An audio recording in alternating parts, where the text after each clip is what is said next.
Yeah, 40 years ago when he said that to me, that his mother said to him once that her children owe her, like she has rights over her kids and she has some kind of a privilege.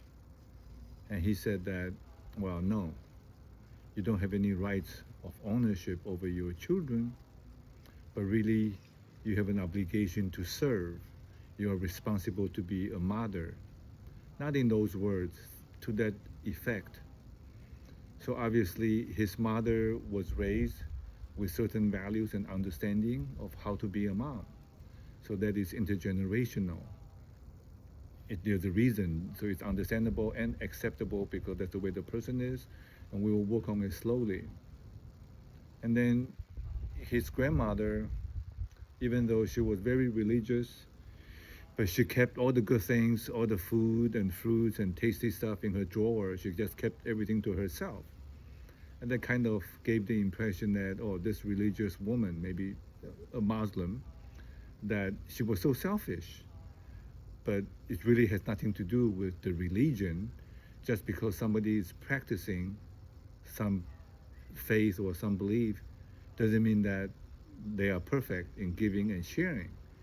So the grandmother must have had some kind of a background that caused her to behave that way, either her basic personality or her surroundings or her parents or her siblings or her friends, however she became like that.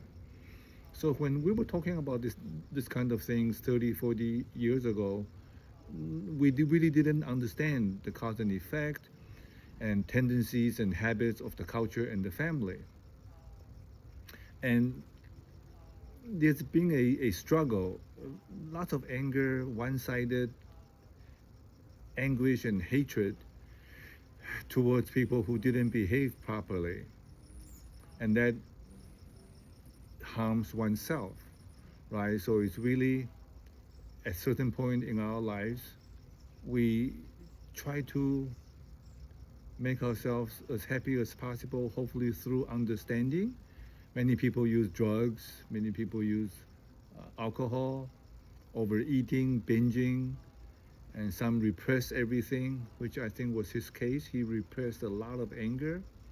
And even though he came from a broken family, he's made this a top priority for him to create a good family with his kids and his wife.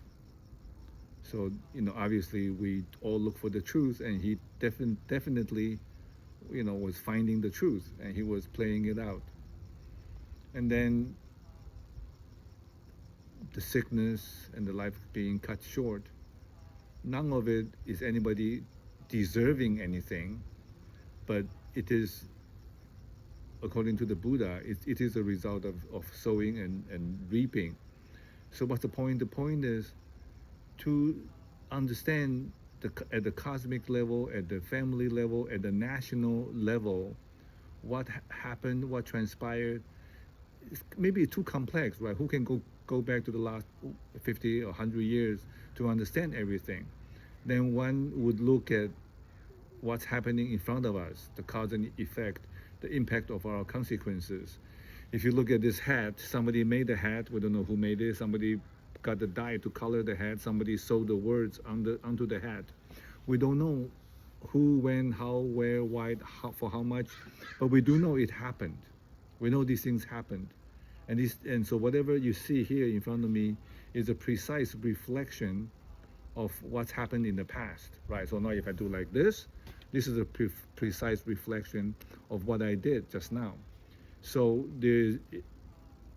so in the Buddhist and I guess in the Christian, Judeo-Christian, the Muslims also believe in the commandments, the Torah. The Jewish, they believe in that as well. So one view is the universe is infinitely intelligent. The other extreme is that the universe is completely random. So after 30, 40 years of studying, I believe with my life that the universe is infinitely intelligent. No mistakes are ever made.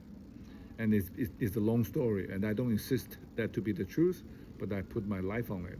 So what's the point? The point is try to understand cause and effect, and when I cannot clearly see what could be the cause, I would be very careful to not, do anything that could cause what I don't want. So that's the best I can do.